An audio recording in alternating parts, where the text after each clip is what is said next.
All hail a beard, it's your boy Big Beard B, and we are back for another edition of Big Beard Business. Welcome back, fellas. Today we are here with a unique video topic. I was recently scrolling through some comments and I saw someone said a particular fragrance smelled out of date, out of style, and like a grandpa. And I said, that could be a great video topic. And it made me go through and search through the archives. And I came across 10 fragrances some people said remind them of grandpa. So today, fellas, the question is this: why are men still wearing these outdated fragrances? Stop before you start smelling like a grandpa. Now, the first fragrance on our list today comes from Rich in Rich, if I remember correctly, and it's called Sappheiros. Now, I do not have the official fragrance in my collection, but what they were attempting to recreate is YSL Kuros. Now, that fragrance did release back in 1981, so the fragrance is years older than myself, so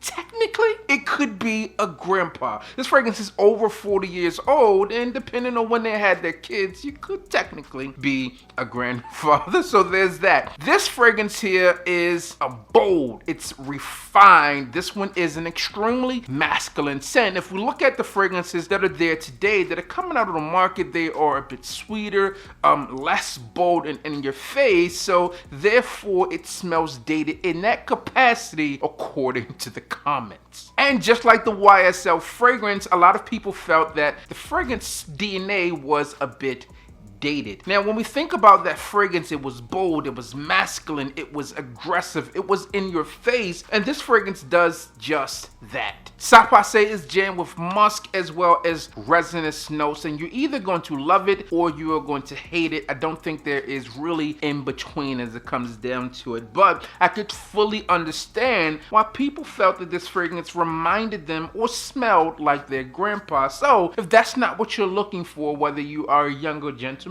or an older man looking to live your best life out there, then this is one of those fragrances you may want to avoid. Now, when I mentioned this next iconic fragrance in my outdated fragrance series 4 or 5 years ago, a lot of people said, "We're going to take you down, sucker." But no, not quite. But essentially, this fragrance here is one that is a legend. It's iconic. It smells amazing, but there are a ton more new fragrance flankers that features this type of DNA made by this house that are more modern in its approach. And the fragrance that we're talking about is none other than the iconic Le Male from Jean-Paul Gaultier. Now, this fragrance here is phenomenal in the sense that this fragrance set out to really change the game, and it did just that. Le Male oozes charm and seduction. It's warm and great for those cooler days. I remember smelling this fragrance years ago. My mother purchased this for her husband at the time, and I hated it. But fast forward a couple months and I loved it, and even to this day I still love it, but the DNA in itself is a bit dated. We have things like Le Male PARFUMS that really take things up to that higher level. If you're looking for a fragrance that has that lavender, the vanilla, and those warm undertones, and this is still a phenomenal fragrance, but again, there's other DNA from the same house that is more modern in its approach, so you may want to start there first if it's your first time trying the line, but definitely respect the OG, Le Male, the OG. The next fragrance features citrus, herbs, and woods. This fragrance was one that really good close friend of mine, I call him my brother. This was his go-to fragrance back in the day. The fragrance comes from Liz Claiborne, and this one is Liz Claiborne's Curve. Now, Curve is such a phenomenal fragrance, and it is a fragrance that really does so much for the fragrance game. And if you're really looking to explore the fragrance game for a cheap entry-level price, then this is one of those fragrances that you could reach for. Now, there were other iterations of Curve that came out down the line, but the OG here really goes as untested. Nothing within that Curve lineup is quite as good as this scent here. Now, if we're being honest, this fragrance has had a ton of popularity in the late 90s and early 2000s before it began to reach drugstores like your CVS, your Rite Aids, Walgreens, things of that nature before you could walk in and pick it up there. So that's kind of a show or telltale sign of a declining fragrance brand, but if we're really being honest here, this one to me is still a youthful, energetic fragrance that can still work in today's world. Really, when I think about it, things like Burberry Touch really fall into that same line. But one of you out there said Curve smells like a granddaddy. Now, when I think of fresh, aquatic, vibrant scents that are less than natural smelling, then this fragrance is one that automatically comes to mind for me. And I've gone through so many bottles of this fragrance over time, and personally, I don't think this one smells like a granddaddy, but some of you out there do. This one comes from Azzaro, and this one is Azzaro's Chrome. Now, Chrome is this metallic beast. This one is great for warm weather over metallic. It's like metallic. It is up there. We'll call this metallica, so to speak. But all in, if you're looking for a fragrance that's fresh, vibrant, I still feel that this fragrance is useful. But hey, I wore this one when I was, I don't know, 17, 18 years old, maybe even before that, as a consistent go-to fragrance. It was inexpensive back then, and it's still inexpensive today. They came out with a ton of chrome flankers like United, Summer, etc. But when we think of Azzaro today, it's less about chrome and more about wanted. And those fragrances, in my opinion, are far superior to this one. But all in all, chrome is a legend in the game, and some of you feel like it smells like a granddaddy, so it had to be on today's list. Don't disrespect the goats. The next fragrance is bold, it's dairy, and features coffee and patchouli, and I fully understand why it's on today's list. This one comes from Terry Mugler, and this one is Mugler's Angel Man. Now, the Amen line of fragrances really were birthed from this fragrance here, and they have a ton of flankers. Legendary flankers, might I add. But all in, this is a fragrance that I have been less than pleased with. Let me explain.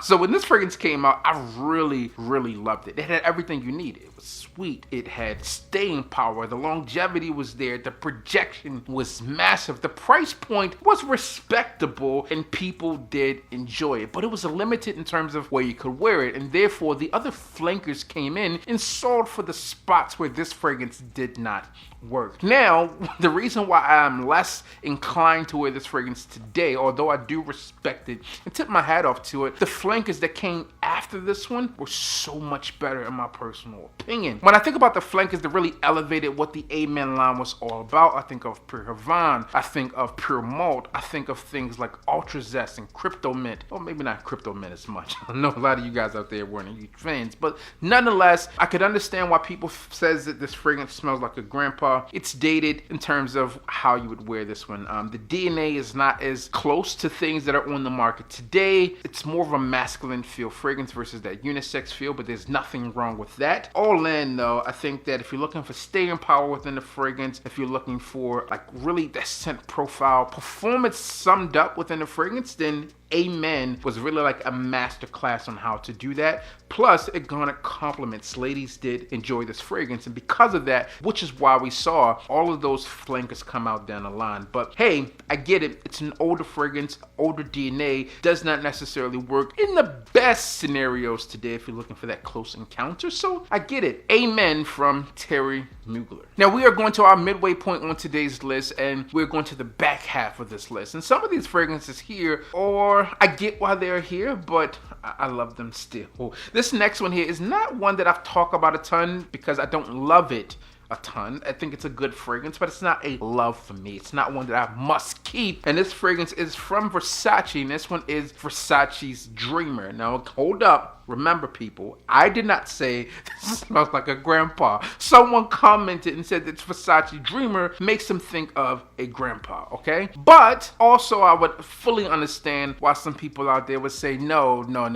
This fragrance here released in 2010-ish, okay? So it's about 13 years old, if that. It might not even be 13 years old at this point. So it's not really grandfather age if we're looking at it, right? But what I'll say that this fragrance here does have a different, again, vibe than what's on the market today. And I think that's probably going to be a recurring theme of these fragrances that we go through, right? They don't have that same sweetness. They don't have that same pop and appeal with the sensuality or unisex blend. But this fragrance here, more so than others on the list, possibly could do it. But this one does have that tobacco there. It's a fresher fragrance in my opinion. But all in, when I smell this fragrance, I think of mystery. I think of sophistication. I think of Versace. Okay. Now, there are other Versace fragrances on the market today that if you're looking to explore fragrances will likely be places that you would start. Versace Dreamer or Versace Blue Jeans are not likely starting points for someone that's diving into the fragrance game, but nonetheless, if you wanted to go back and do your research, your history, and check out some nostalgic fragrances, then this might be one of those that you would attempt to try. Now, the next fragrance is one that I was really shocked and surprised when I saw that grandfather and this fragrance were in the same sentence. And there's others within this lineup that I could see were like, hey, maybe that's closer to a grandpa fragrance in this one, but I can't change the results. And this fragrance comes from the house of Parfums de Marly, and this one is a fan favorite, and this one is Carla. Now, Carla to me is a fragrance that is extremely popular when we're looking across all fragrances, and also specifically when we're thinking of Parfums de Marly fragrances. This is one of the fan favorites. Now, to me, when I'm thinking of grandpa and Parfums de Marly fragrances, I would probably be closer to putting Herod in that because it's such a heavy tobacco fragrance, probably being related more to grandpa's because of the smoke there and tobacco versus Carlisle. But I could see why I could possibly make it, although I disagree. Now, this one's heavy on spice. You get some rich incense within this fragrance, and I could see probably why it would fall into that grandpa era with things like that. Although there are a lot of fragrances that have spice and incense that people do love. Now, if I'm looking at the fragrances that I have and thinking about fragrances my son, who's 17, would pick out, this is not a fragrance that he would reach for. In fact, my 10-year-old son probably wouldn't reach for this one either. So I could begin to see how it could fit within that, despite how much people, me and you, might love this fragrance. And because of that, I could see that people would say it's old-fashioned and the fragrance is made for a distinguished gentleman. And for that reason, it's on our list today. Now, the next fragrance here is one that I haven't talked about in quite some time. It's been like years since I brought this fragrance up, but in times that I have mentioned this fragrance, a lot of you out there says, B, I got it or have grabbed it and love it, enjoy it a ton. Thank you. The fragrance comes from the house of Swiss Arabian, and this is a Swiss Arabian Shagaf Oud Abyad. Okay, so we had the other one, Shagaf Oud Gold in a gold bottle. This is Shagaf Oud Abyad. Just a good smelling fragrance in my opinion. Now, this one does have that oriental feel, but I do believe that the top opening up with that bergamot here really gets it a little more lively than it could be. In my opinion, Oud Abyad features less oud and more sandalwood, more spices, more labdanum, things of that nature, more patchouli. It's a bit earthy, and I can see with that why it would be within that lineup. So there you have it, Shagaf Oud Abyad. Now, the next fragrance is a fragrance that is sophisticated in nature. It is a good smelling fragrance in my opinion, and it's one that has a more upscale feel to it with a less than upscale price. The fragrance comes from the house of Bentley, and this one is Bentley Intense for men. Now, when I say this one smells upscale, it's not like a natural smelling fragrance. In fact, there are a lot more natural smelling fragrances than this, but this fragrance doesn't have much of that playful sweetness that you would expect within some of today's fragrances. This one is more masculine, more refined, more sophisticated in nature, and it could be for the fragrance itself or the fact that it has the name of Bentley written on it.